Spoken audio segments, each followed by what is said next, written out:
no effort at all. Look at this thing.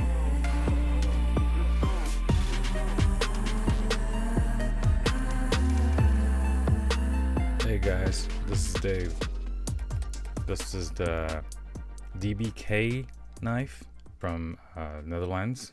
You know, these limited number, like 300 numbered knives that they designed and produced by TRC.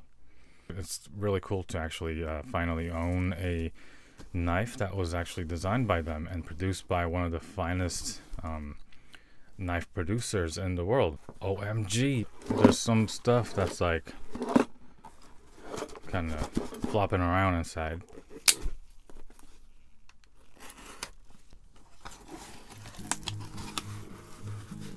Whoa.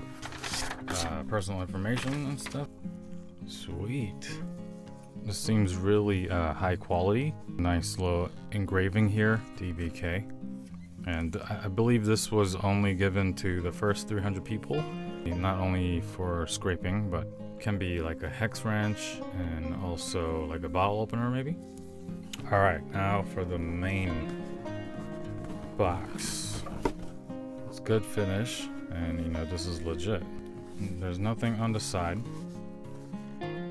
Ooh, DBK Bushcrafter 149 out of 300. Open this up. The DBK sticker. I'm gonna put this on my my luggage for sure. All right, here's the knife. Let's see it. Damn. This is some good quality stuff. Wow. The leather is very sturdy, not flimsy even a little bit. And I guess this is for the fire steel. Oh, it's very snug. I kind of like the design of this, how it's actually squared and not in a point. I mean, I'm sure they could have made it into a point, but this actually makes it very neat and, you know, organizable, I guess. When you put it in certain places, you can just kind of like leave it like that instead of having it fall, you know, because of the shape. I do like things that are very like squared off and simple, and it's a really nice touch actually. I was gonna do the comparison a little bit later, but let me just bust it out right now. I have mentioned previously on a different video about the leather work, and you can tell it's very similar how they made this dangler thing. One of them is squared off and one of them isn't, but they're both very nice. Very detailed printing, imprints, or the engravings on the leather. Cool, so let's open it up. Oh, it's stuck in there. Ooh, here it goes. Whoa. That convex shape.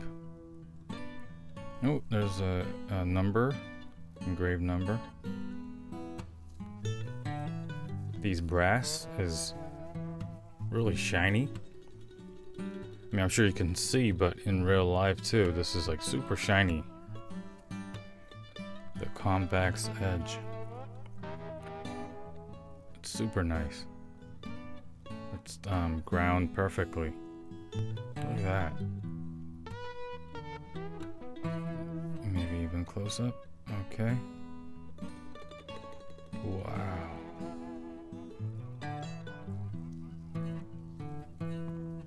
You know, TRC is, you know, famous for being super precise and all the detail work, and this is no different.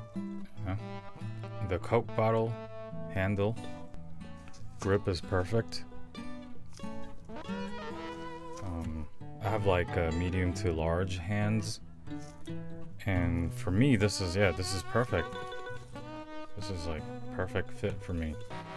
But even if you have a slightly smaller hand or bigger hand, I think it'll fit you very nicely. Here's the overall knife shape.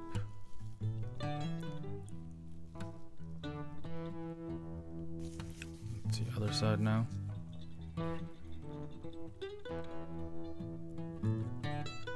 I can tell I can put this through anything. It'll probably cut through most things that you see in life. This is Freedom, and this is the DBK knife. So let's see the comparison in size, in length wise. It's a little bit shorter. Width wise, it's a little bit fatter. And here, you know, like TRC usually have this type of design DNA where the spine kind of protrudes and it's like rounded off. And this one, it's actually more like what you would see in a Bark River knife. It's flush to the handle, the micarta, black micarta, and also this area is not rounded off. So I guess this is, you know, those for bushcrafting, you can scrape the fire steel. The balance is right about here, between the index and the middle finger. Slightly heavier on the bottom side, so it does feel very sturdy and it does feel very quick because this part is lighter, so it doesn't like weigh you down. When it weighs you down, you know, you might get more fatigue in a way. Here's a little piece of paper that I just found. Yeah, no effort. No effort at all. Look at this thing. This is insane.